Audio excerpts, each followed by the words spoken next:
Hi. Today I think I'm going to talk about I've been thinking about like how oftentimes, as spiritual people, when we start to move into spirituality, and I still have some of these beliefs as well, and it's something that, I think can take many years for us actually to move beyond, which is oftentimes the ways our ego has like negative beliefs or negative ideas, those and or our ego tries to control and manipulate situations. Oftentimes when we become spiritual and start to form a greater identity around spirituality, we just take all the negative stuff we did when we weren't spiritual and we just put a spiritual spin on them, right? And the ways we try and control and manipulate life as a non-spiritual person, we then find new spiritual ways to do that exact same thing. And recognizing, some of the things that you'll hear in spirituality of like all is mind, or the idea of another thing people talk about is that your internal dictates the external, or maybe you create things based on off your vibration and frequency. And while there is truth in those statements, right, if we take those as a whole truth and not like work to apply that to our situation in our life, right, if we're just taking that as fact and not adjusting it a little bit for the circumstances we might be in, it can create some distortions, and it can create ways in which we then think we need to control and manipulate outcomes, right? Because because if we don't do that, then bad things are going to happen. And the deeper truth is, what if bad things only happen to help us grow? And the universe is actually never giving you an experience, which is a little bit of a crazy thought, but it's true. The universe actually never gives you an experience to hold you back. The universe is always giving you perfect experiences to help you embody your greatest greatness, your greatest wholeness. And the truth about that is, while the universe is giving you neutral experiences, and some of those neutral experiences might be incredibly harmful, traumatic, abusive, the caveat with that is that we are the narrator, and we get to choose what we align ourselves with after an experience, whether we align ourselves with powerlessness and victim mentality, or we align ourselves with this greatest pain I'm going to use as my greatest fire to become the best version of myself that I can become, no matter how harmful or traumatic my past experiences were. And when we can align ourselves in the second one of those perspectives is when our greatest pain becomes our greatest purpose, and our greatest harm and hurt actually builds within us the greatest compassion and the greatest devotion to serve and help others.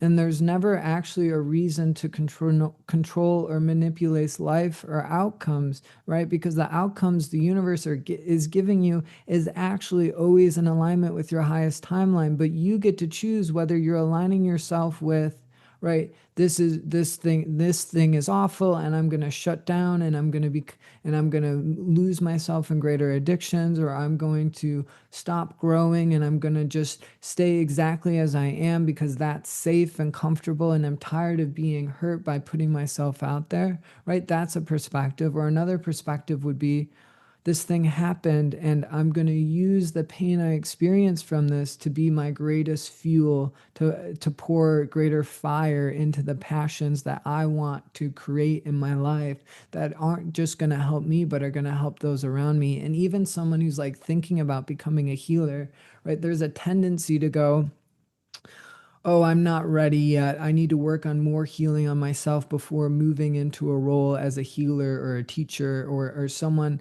that is going to help others find their way on their journey. But the actual truth is, the deeper you serve is going to be your greatest healing. When you help others find healing, right?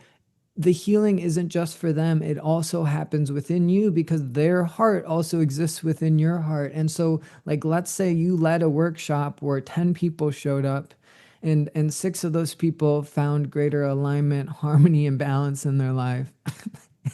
And the other people had opportunities to find that after the workshop, but chose to stay exactly where they were and didn't really embody and are embodying the healing of that workshop in a much slower trickle, which, probably is, well, what happens at most workshops. And recognizing even the fact that 10 people came to your workshop and they all essentially found greater healing, even if some do it at a very slow trickle of a way, or some of them you just planted seeds that they're going to then water and fertilize 10 years later, right? Recognizing that healing amplifies with every person that you serve and help, and it amplifies in the heart of all, because our heart, it's not a separate heart existing in all bodies, but it's the same heart. And when you when you can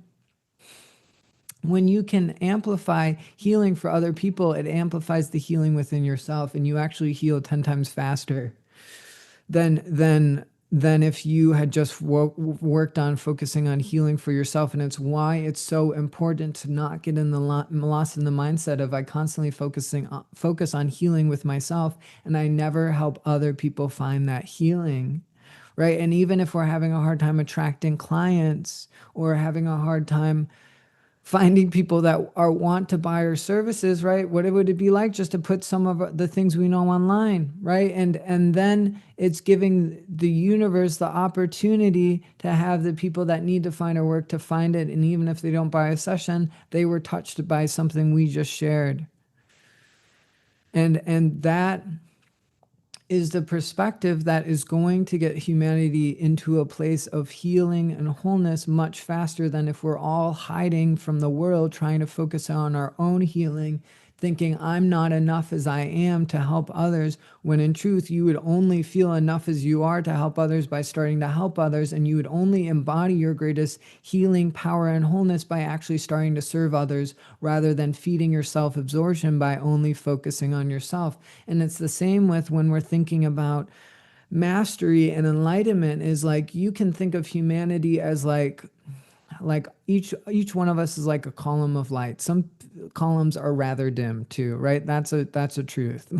But everyone is a column of light, and some are very, very dim lights. But but you and each one of us is connected to everyone else through like a white thread, or a white light thread.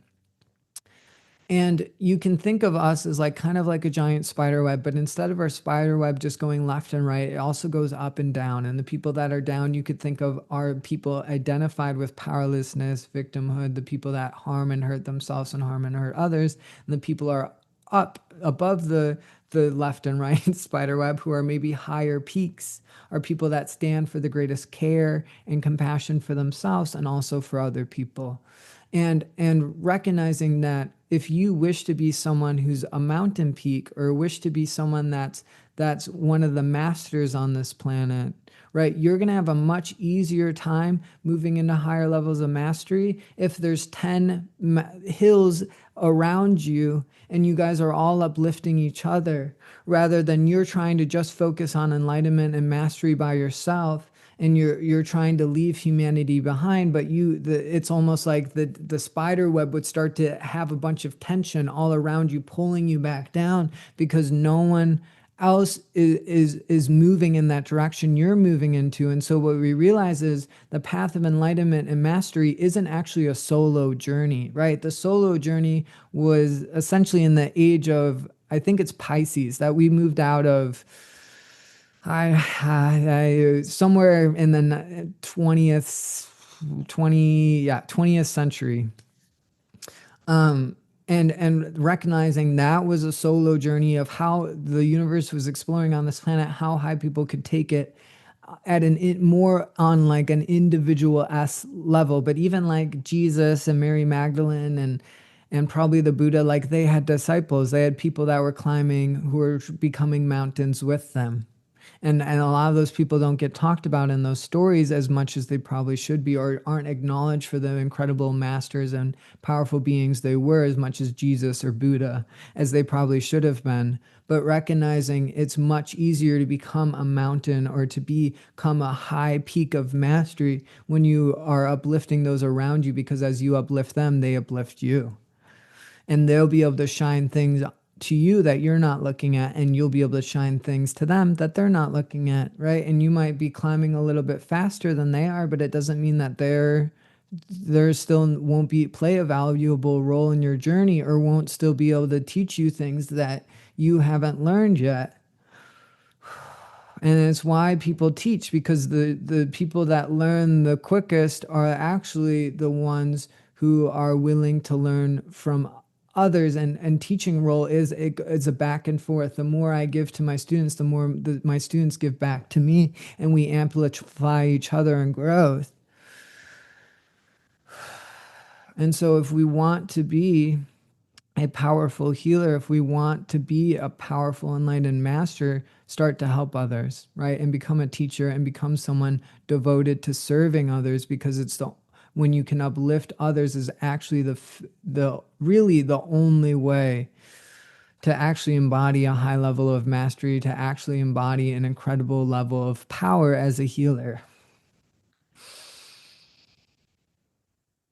But I wanted to talk about, I kind of branched away from it, but let's bring it back to talking about, thinking about our what story are we narrating? And even if we're narrating a negative story, it's okay. It's not the end of the world. And the universe is always serving you. And the universe will bring you experiences that pull on your negative identities that you've chosen to woven into the fabric of your being because you believe them. And it's the real truth about negative thoughts is negative thoughts only impact us when we believe them and when we weave them in our identity. Even if we take our negative thoughts and say, this is something I need to change, work on, and fix, right? That mentality is saying this is mine, and it's actually weaves that negative thought more into who you are, because you only need to fix things that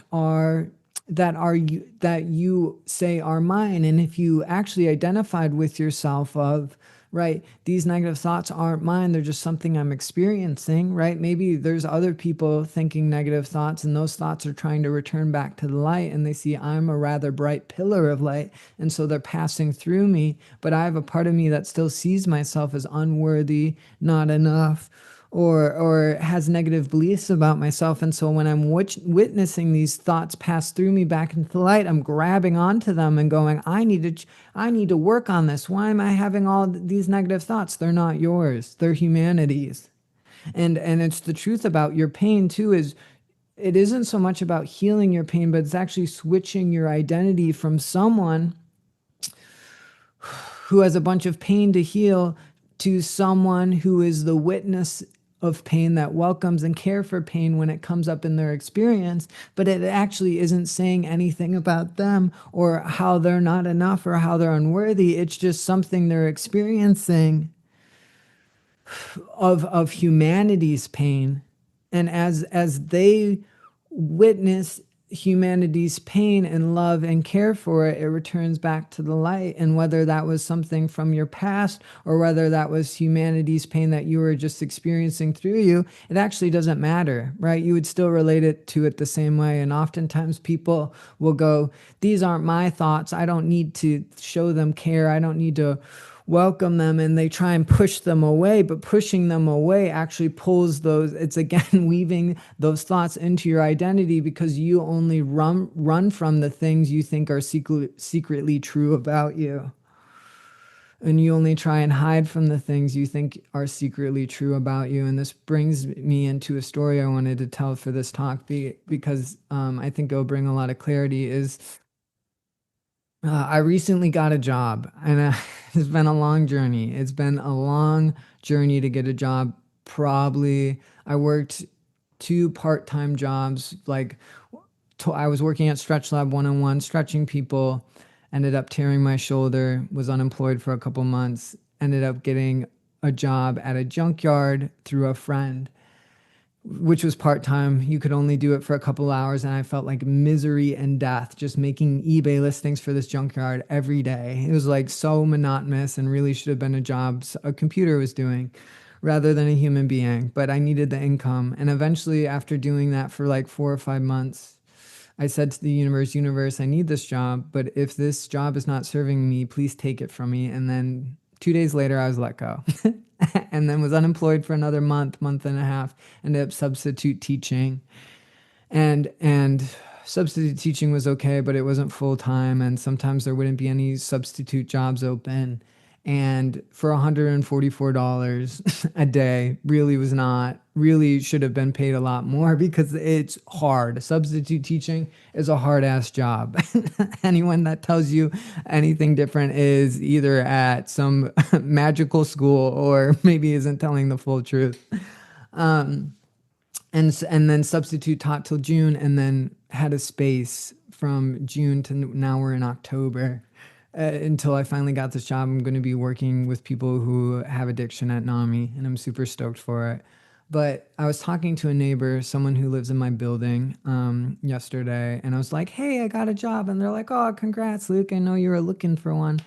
And they're like, "How long did it take you to get a job? Like, how long were you unemployed for?" And me not wanting to share, oh, it's been like part-time jobs and really was like a 13-month journey, right? Me feeling insecure about that. I was like, oh, since June, which is, it's, there's a truth in that of, I was working as a substitute teacher up until June, and then have been unemployed for the summer and now going into a little bit of the fall.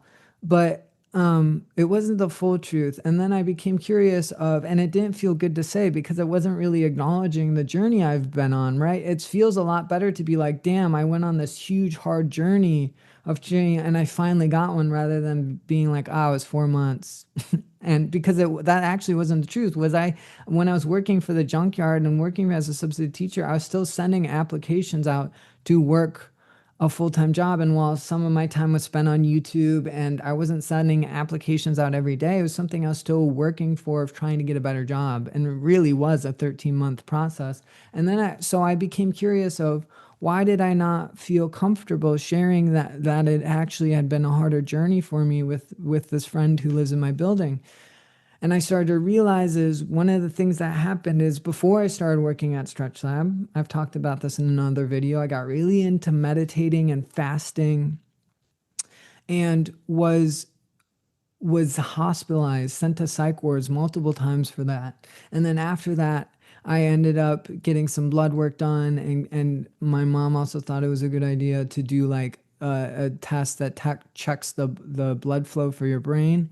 And in the blood work, it turns out that I had high mold in my blood, which, pretty much anyone in Chicago, or a lot of people in Chicago, probably have high mold in their blood, because buildings really, unless you're in a nice building, probably don't really care to spend the money to clean the mold out of their building. Like the last building I was in before this one, I didn't have a shower door. And I talked to the maintenance person. He's like, yeah, that's just how it is on this building. You just don't have a shower door. None of the units have shower doors. And so whenever I take a shower, it would leak over the shower. And and the building solution for the water constantly flowing into the bathroom and me having to wipe it up with the towel was just to paint over it, which is crazy. But right. And so recognize, and so my mom interpreted, right, the me having high mold in my blood, and then also the brain scan, which showed that the blood flow wasn't flowing the best through one side of my brain, which I interpreted that as, I just spent 8 months fasting and meditating hardcore, on and off. And that's probably why my brain didn't have the best blood flow. But my mom interpreted that as like acting essentially like I had a disability and like I'm some powerless victim. And then even working at Stretch Lab, like Stretch Lab is such a physical job. Like it's really hard to work anything probably over 30 hours at that job, just because it's really physical and it takes a lot out of you. And so at that job, I was typically working around 20 to 30 hours a week. at different stretches during that job, and my mom interpreted all of that of, oh, Luke couldn't handle a full-time job, and she weaved this narrative, which no fault of her own, and we all tell stories that are negative about ourselves and about other people as well, right? If you really watch your mind, you're like, damn, when that person rejected me, I just thought a bunch of negative things about them that probably isn't actually why they rejected me at all. But and so my mom had woven all these negative stories, and I realized that when I was talking to my neighbor yesterday, the reason why I felt insecure about telling him that it was actually a much longer process is because I secretly believe, and I wasn't aware of it until this came up, I secretly believe the narrative my mom had woven of, oh, I'm powerless, I'm victim, right? I don't know if I could hold a full-time job. And then I realized that one of the reasons why I had such a hard time getting a job is like, well, my resume, like I was working in fitness, and because I tore my shoulder at Stretch Lab, I had to transition out of fitness. That was part of the reason why I had a hard time getting a job. Another reason was I believed the powerless victim identity my mom had woven through and told herself over about why I was hospitalized and why I was meditating and fasting. And for me, why I was meditating and fasting is I was exploring Buddha under the Bodhi tree, and I was trying to heal some physical symptoms in my body, and my ego just got spun out a little bit. But my mom took all these negative, took some of the negative tests that came back, and also just an idea that I'm powerless, and wove it into a story, and then I believed that. And that, when I realized, is when I was having a hard time getting a job, instead of committing to getting a job and going, if I just commit harder and become more creative, right, I'll be able to land a job, I believed the powerless narrative and thought, I'm never going to be able to get a job, and I'm not good enough to hold a full-time job, because this is the thing my mom keeps on telling me. And so it actually prevented me from taking the action steps I needed to take to get a job, right, for a long time. And the thing that actually wore me out of being powerless and a victim is like working really shitty jobs. Right, grinding through the misery of making eBay listings every day and feeling like death doing that for a couple of hours, and also then trying to manage a classroom of, after that into substitute teaching, trying to manage a classroom of 17 kids that are bent on disobeying any type of rule the school system has while they're in your class, right? It gives you a lot of grit. And you start to realize, damn, if I can continue to do this job that is absolutely suffocating and miserable, and makes me, and is really fucking hard to do, and I'm getting paid like dirt to do it, I might be able to handle a full-time job. And it was actually working those shitty jobs that woke me up of the powerless mentality. And then I realized, if I just committed to getting a job harder and became more creative, right? Like sending follow-up emails to the hiring manager after I submit my resume, or going in person and dropping off my resume. And when I started to do that, I started to get way more interviews. And I realized that the reason why I wasn't willing to take those steps before was because I secretly believed I was powerless, a victim, and I believed the story of my mom thought that I'm like some dysfunctional child that couldn't handle a full-time job. But in truth, like how I see myself compared to other people is like I'm one of the most loving, compassionate, deep listening, aware, and someone that, like, when I speak in front of people has a level of power in their voice that feels like, oh my God, sometimes. And all those narratives of I couldn't handle a full-time job was something I was choosing to believe. I was choosing to believe the powerlessness and victimness, and then I wasn't willing to commit deeper or work harder at change because I was identified with I'm a victim. Oh.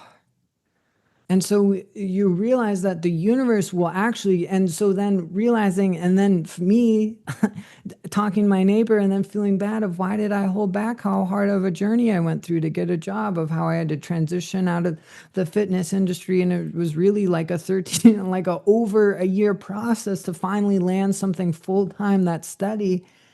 And recognizing, I was like, oh, I held back because I secretly felt insecure, that I didn't want to show people, right, that I was really challenged in getting a job, because I secretly believed that I'm not functioning high enough, or I'm some type of victim.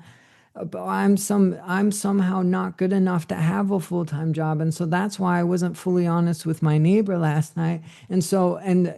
People lost in still being hard on themselves would then take that moment as a reason to beat themselves up and go, oh, why can't I be honest? Why would I hide? Why would I contract in front of my friend? And I realized, that wasn't something I need to feel bad about, right? That would just be me narrating another negative story.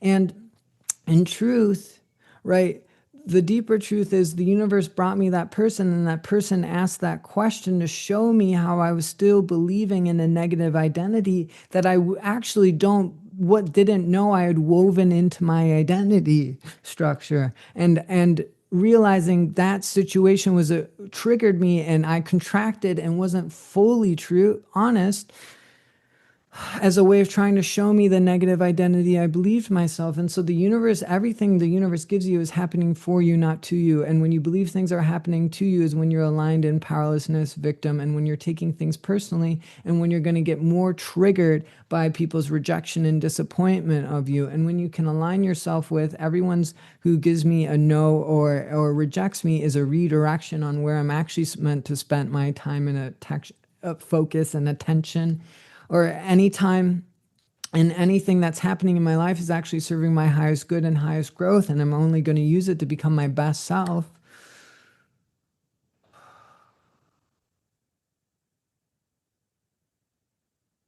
is actually when we're going to start to find our way into nothing is actually happening to me, it's all happening for me, and it's all serving my highest timeline, and I'm becoming a more and more incredible version of myself because of the good and the bad that's happening in my life, rather than some things are holding me back, or some things are a reminder of how I'm unworthy or not strong, or how I'm not valuable, because that's just how our choice on how we're choosing to narrate the experience we're having. And that doesn't mean that we stay in abusive environments, right? If someone's abusing you, or if someone's mean to you or mistreats you, that's a great person to go, oh, I'm not meant to spend time with this person, right? I'm meant to go spend time with someone else other than this person. And really doesn't mean and if someone just says something not nice, but we typically enjoy seeing them, right? That's a thing of maybe I spend a little less time with them for a little bit. And then if I lean into this relationship of friendship a little bit more down the road, right? Is it something that they can continue to be not nice to me, or is it just a one-off thing and they're having a bad day, right? Those are things to look at. But if someone's actively abusing you, mistreating you, attacking you regularly, probably someone you don't really need in your life at all. And if it's your family, maybe we're a little bit more gentle with them. Maybe we still see them every now and then, but we probably should not see them that often still. So, and that kind of leans into her perspective of, I don't think I've talked about this yet, but there's a famous rock climber, and this famous rock climber, Tommy Caldwell, maybe you've heard of him. He's pretty well known. But I watched a documentary of him a long time ago. In this documentary, it talked about, he's a pro rock climber, and one day he's doing some type of work on his house, and he's cutting wood with an electric saw. And as he's cutting wood, he accidentally cuts off half of one of his fingers. And they try and save the finger, but they're not able to save it. And the doctor comes to him while he's in the hospital, and the doctor's like, you're never going to be a rock climber again. You're never going to be able to rock climb, right? You're rock climbing, whatever. Tommy Cottle would probably tell this story better, but I'm telling this as a point. And instead of taking those doctors' words and going they're true, he took those doctors' words as his greatest fire and fuel to be like, you're freaking wrong, and I'm going to be even a better rock climber with less of a finger than I was with that finger. And he then, when in the documentary, you then see he went on to climb his hardest routes and went on to make his greatest accomplishments as a rock climber, actually after he cut off his finger, not before. And you realize your greatest pain can become your greatest fuel for your purpose when you're willing to grow from it rather than believe in the story of this is negative, I'm a victim, I'm powerless, and my life is ruined because of it, because that is a choice, that is not a reality. And what you recognize is your greatest pain becomes your greatest devotion to either your craft or to serving and helping others when you're willing to grow from it and say, this will make me my best self. I don't care how deeply they hurt me. And as long as I have another day on this planet, I am going to devour being a better version of myself day after day, because I care more about being different than those who hurt me than believing in the stories of those who hurt me that they told about me day after day. Oh.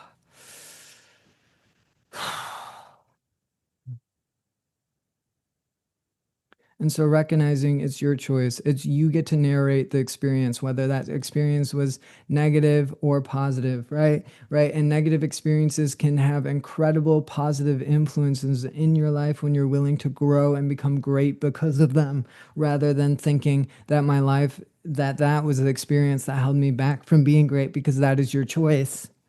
And when you are aligned with no matter what is happening, and it will serve my highest timeline, I don't care how painful it was, I don't care how much it devastated me, I will be better, I will be more great because of it, right, is when you become unstoppable. And that's the true definition of invincible, is no matter what happens, I grow from it and I affirm it's my highest timeline and I take nothing personal, because even if someone says it's personal, it's not. They're only having a problem with me based on how they have a problem with something about themselves, and how they're relating to me is how they secretly judge themselves, or how they secretly reject aspects of themselves. And I don't need to take it personally. And it's a redirection to better things in my life. It's a redirection to pour my time and attention to relationships and to passions that are actually going to light me up and fulfill me, rather than waste my time. And I want to transition this talk into talking about fantasies, because I've been noticing lately a fantasy coming up within me a little bit. And oftentimes there's a tendency, when we haven't learned to align ourselves fully in or still like working to align ourselves into greater degrees of divine feminine energy within ourselves, to want to fight our darkness, to want to fight our negativity, to want to fight our fantasies. And it's something I've actually been experiencing with fantasies in my life, and I have probably fell into facing, embracing, and welcoming my fantasies for periods, and then fallen back to trying to fight them.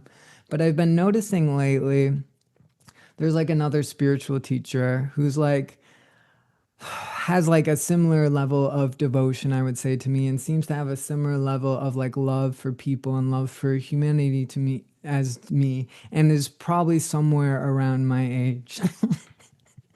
And although I think they're a little bit older than me. And there's a part of me that, like, I had a little bit of a fantasy of like, wow, this person's spiritual, this person does really amazing teachings that kind of blow my mind. And having a little bit of fantasy of like, I would want to date this person, I want to be with this person. And then my rational mind being like, I don't actually think that's your person.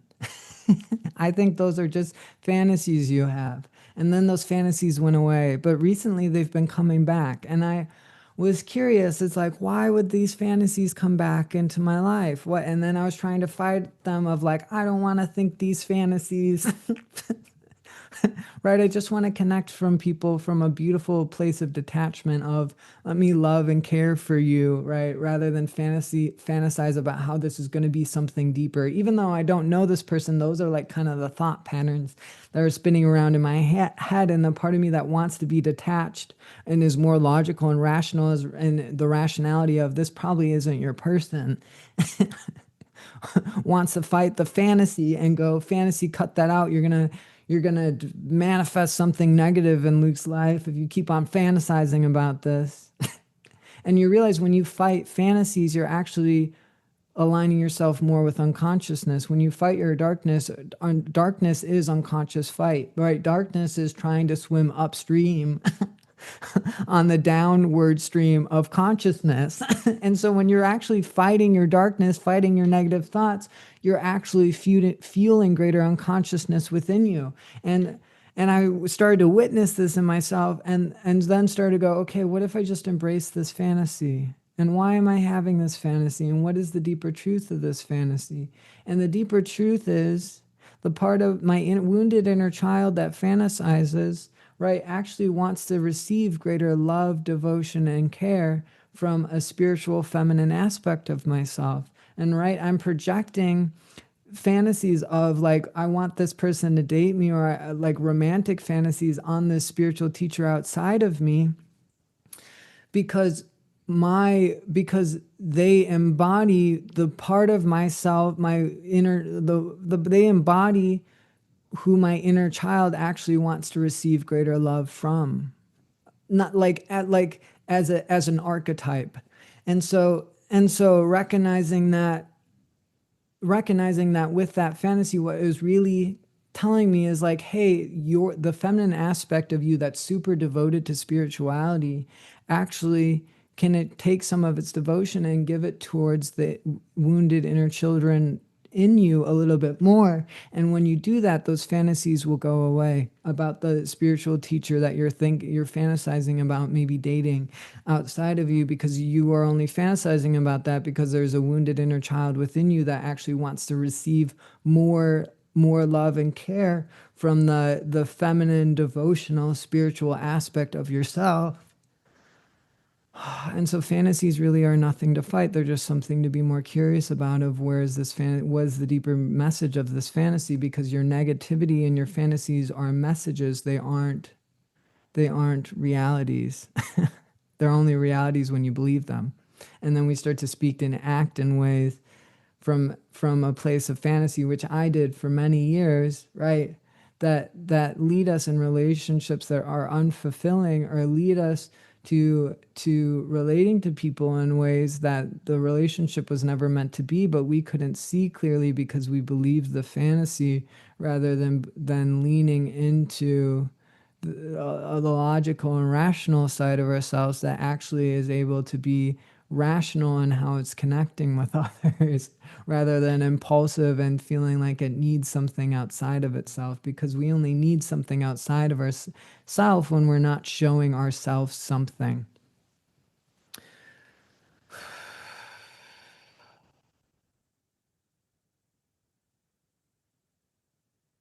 And so when we're looking at our darkness, right, if we're looking at the part of ourselves that are wounded and hurt, right, and we start to become curious about that, what would it really be telling us? Like, I had a friend I was talking to the other day, and they were talking about how when they started this romantic relationship they're in now currently, right, something in the background felt a little off. And my message for them was like, hey, if you were if you were curious with the part of you yourself in the background that felt a little off, that's actually going to be a deeper truth on whether your relationship is working or not.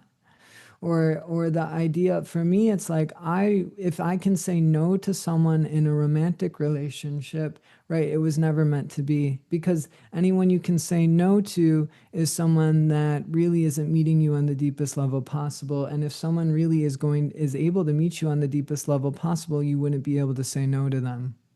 And right, so that's how I live my life, is like, anyone I meet that's hot, attractive, or interested in me, it's instantly a no, right? And if I literally feel like I couldn't say no to them, then I would be open to exploring more, but I haven't met anyone like that. And that's actually the level of discernment it takes to actually form real community in your life, because then you're no longer trying to feed desires with people, but you're orienting towards connecting with people. and forming deep, meaningful relationships rather than feeding transactional sexual patterns with another person, or transactional dynamics, or cat and mouse games, right? Because we only feel like we're a cat trying to chase after someone when we're really running from ourselves. And so recognizing when people are rejecting you, we only get triggered by that when we secretly go, this says something deeper about my worth and value. And that's us taking that rejection personally. And if we don't take it personally and go, that rejection is serving my highest good, the rejection is actually a redirection, and can I orient towards it will redirect me to something better, is when we actually handle rejection and disappointment so much better in our life. And for me, there's like a couple jobs before I got this addiction job where I felt like I should have, the interview went really well, felt like I should have got it, and they gave me a no. And I felt super disappointed at the time. And then at first I wanted to call them and go, why, like, what happened? Like, the interview went so well. You guys were like giving me compliments during the interview. Why didn't you guys move forward with me? And I let all those parts kind of quiet down. And I oriented towards, maybe there's a better job in the future that's coming to me, and can I continue to take steps forward? And it turns out like the best job that the job I was actually most excited about was then the job I actually ended up landing. And so recognizing that when we're getting no's from people or rejection from people, right, it doesn't mean that they're evil and that we could never possibly have a friendship with them, but they're saying, right now I'm not able to meet your depth and your presence, and I'm maybe still in a level of judgment, and it's why I'm not willing to get to know you. And so instead of taking that personally, right, can we orient to, okay, thank you for the redirection, universe, and this must be redirecting me to more meaningful relationships in my life who won't be relating to me from a place of ideas or judgment, but will be relating to me from an interested, open level of curiosity, of actually just deeply wanting to meet and care and connect with me. And that is when we start getting triggered a lot less, because we can only get triggered when you take someone else's action as saying something deeper about you. And I used to get triggered all the time when people reject me. And I realized that I was getting triggered because, like, when I used when I used to use pornography back when I was like in college, and then I kind of fell back into like looking at images when I was 25, but then worked through it, and when I like kind of halfway through 25 stopped, or like, I don't know, 7 or 8 months into the year of 25, stopped using pornography altogether, and I was like finally fully let it go. And what I recognized is, though, like when I was in college and using pornography, I was like always thinking about sex with other people, right? Didn't matter how hot or not hot they were. I thought that was the best way to connect with people. And even though I wasn't feeding those patterns, kind of made me a little bit more of a creepy human. and and recognizing when I finally fully let go of pornography, and was now then and moved back to Chicago and was starting to connect with people again. When people rejected me, I took it personally, because there's a part of me that still believed I'm creepy. But I only believed that because that was an old way of being that I actually had outgrown at this time, but had woven it into my identity of, this is true about me. And it wasn't actually something that needed to be true. And so the universe kept on bringing me like women or females that would reject me, and pull on that string of, hey, you think you're creepy and you're going to take this super personally, because it's when someone rejects you and isn't even giving you a chance to get to know you, you think it's because you're creepy, but in truth it's because they have judgments or don't feel really safe about connecting with white men or whatever their past experiences looked like, and it actually has nothing to do with you, but your belief about you still are identifying with some old pattern that you've actually way outgrown is making you take it personally and overreact to these. And can you just let it go, right? And just take it as a redirection. And so the universe kept on bringing me females in my life who didn't feel safe connecting with guys, who were going to reject me before ever taking a moment to get to know me, as a way of trying to pull out, the universe was trying to pull out that identity of, you believe you're creepy, but that actually isn't true. And we're going to keep on giving you rejections as a way of helping you see that. Right? Because you secretly believe people are rejecting you because you think they're creepy, when in truth, they're rejecting you because they feel unsafe. They feel unsafe connecting to guys, and they have judgments. They instantly start to judge guys as a way of protecting themselves, but they're only going to judge the people who are actually the most safe, because we judge who actually embodies the greatest light, right? The people that were throwing stones weren't throwing it at some low level being. They were throwing it at Jesus or the witches, because those witches were actually the greatest healers, because Jesus was actually one of the greatest healers at the time, who was challenging people's negative beliefs. And what you realize is, when you embody a lot of light, people with negative ideas and negative judgments are going to, there's a possibility they might reject you without ever getting to know you, because they're going, if I got to know you, I would have to change my negative beliefs about myself, about the world, about men, and I don't want to have to do that. So please get away from me.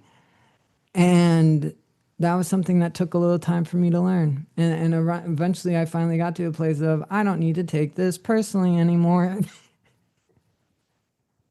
And I don't need to believe I'm creepy, because that's an outdated thing, right? That hasn't been true since I was like using pornography and in college, and way beyond that now. So, and so the thing I want to leave with is like, can we get to know ourselves beyond our identities, right? And allow our identities to be something that we can step into when we need to, but it doesn't define us. It's just something we're expressing ourselves as in that moment, right? And you actually will never get triggered if you stop believing your identities are you, or stop believing you're the main character, and start to see that, what would it be like to get yourself to know yourself beyond any identity, any character, any mask you think you are, and what actually is underneath that. And for me, what I've been doing is like meditating a lot on pure black stillness, like a pure black void, or kind of like a black hole, but just imagining pure black energy, like the darkest night, filling my whole body.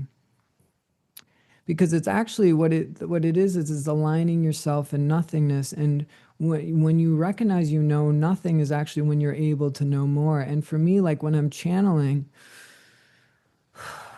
and I'm like, feel like I'm having a hard time explaining something, or stuck on a word, right? When I can actually let go into the nothingness, is when the words are just spoken through me.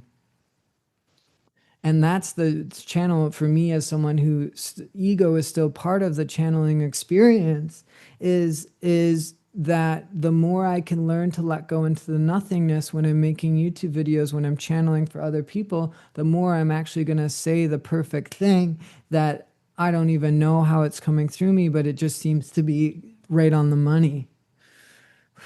And so what you recognize is how you have the greatest magic in your life is when you're not identified with identities, but when you're identified with the space that holds identities. And just as like a little tip is, like a lot of times when people meditate, they talk about emptying their mind. But the fastest way to have an empty mind is just to meditate on emptiness, which you could think of as pure black stillness.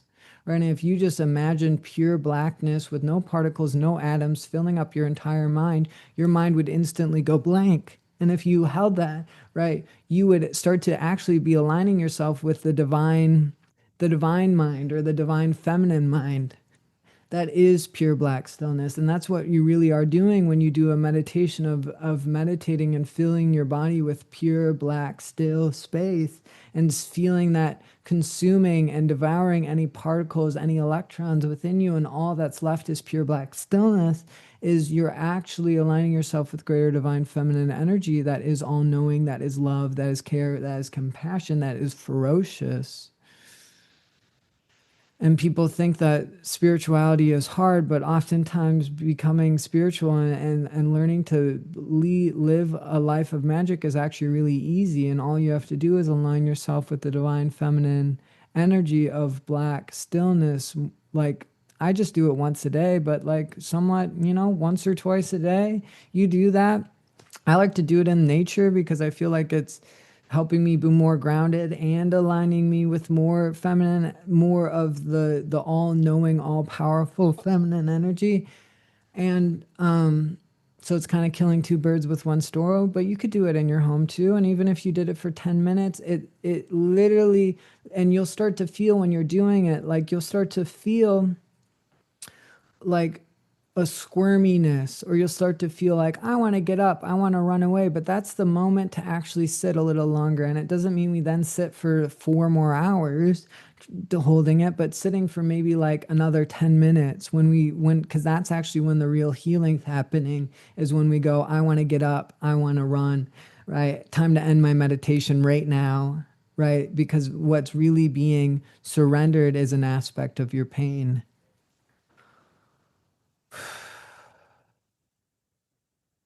And so why don't we do, I think I did this last video, but why don't we do a little quick, couple minute pure black stillness meditation. Feel your feet on the ground, feel your hips rest into your seat. Take a couple deep breaths.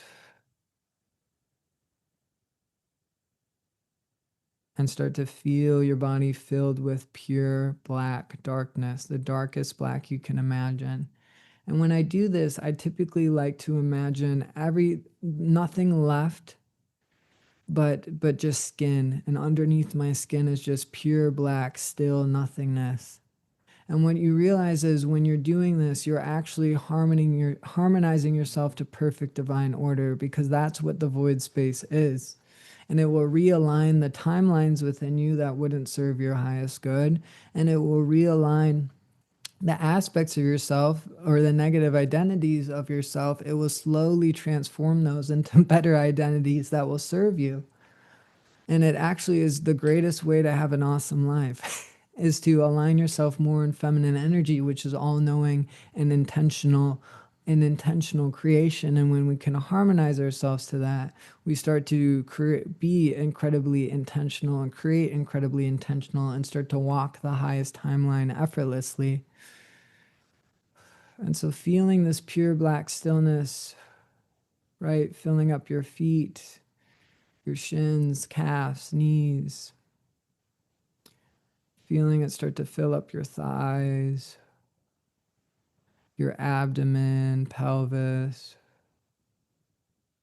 all the way up to your shoulders, your upper chest, your arms, forearms, hands, your throat, your jaw,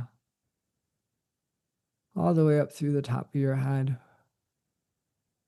And as we're seeing just pure black, still emptiness within us that's not moving, it's just pure stillness, pure openness, pure space.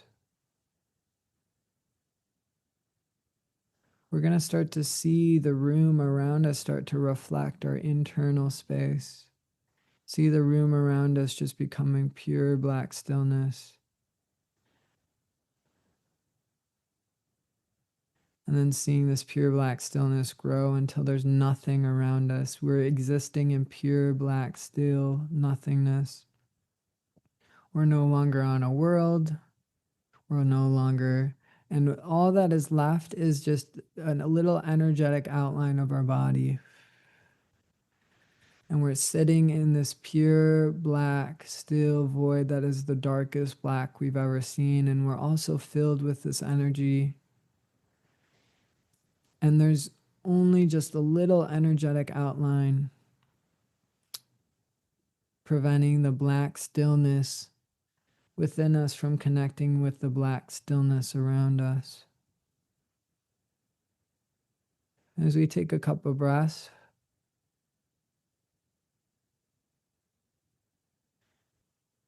you're going to start to see your energetic outline of your body start to unzip, kind of like we're taking off a costume.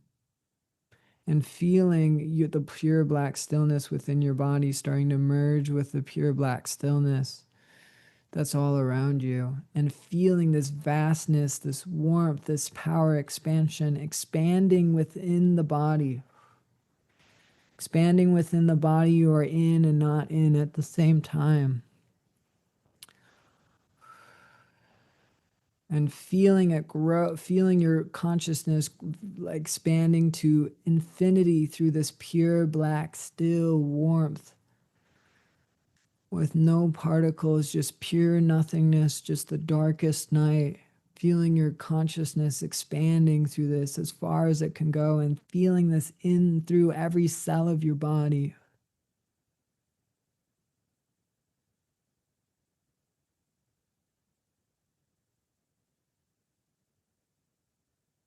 Take another couple deep breaths. Still feeling this within every cell of our body.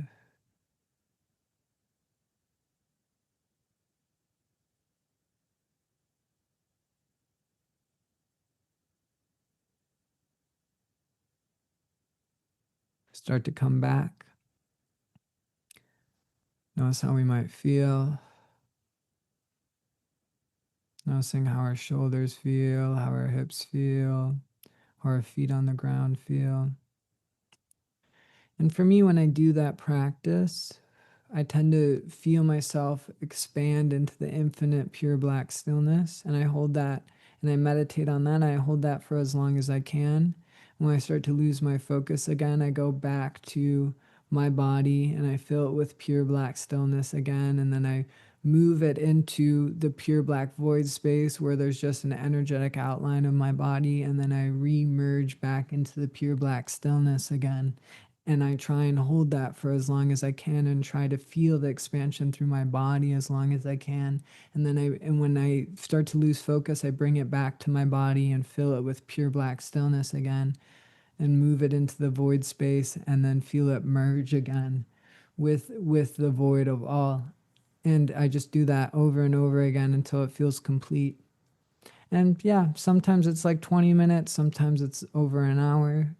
And it's actually something like compared to visualizations, feels a little bit more gentler and feels like you could do it for over an hour pretty easily without ungrounding yourself so much, because it isn't so much meditating on the everything, but it's meditating on nothingness, which I would say is more it feels to me at least more easy for my nervous system and body to receive than doing a visualization. And really both are great and both have benefits. And so it's not like one is better than the other, but I would say for when we're doing pure black stillness meditations, if we can do it in nature, I like it to do it in nature a little bit better. And then if you want to go for over an hour, you should be fine doing that without becoming too ungrounded or too sensitive for the most part. I mean, there's a limit to anything and everything. If when we overdo it becomes a poison rather than a medicine. So you're going to have to feel into what feels true to you. But for me, I just tend to go for as long as I feel until it feels complete. And then I get up and I give the tree I was sitting underneath a hug and go about my day. So I hope that helped. Thank you for listening and have a great rest of your day. Bye.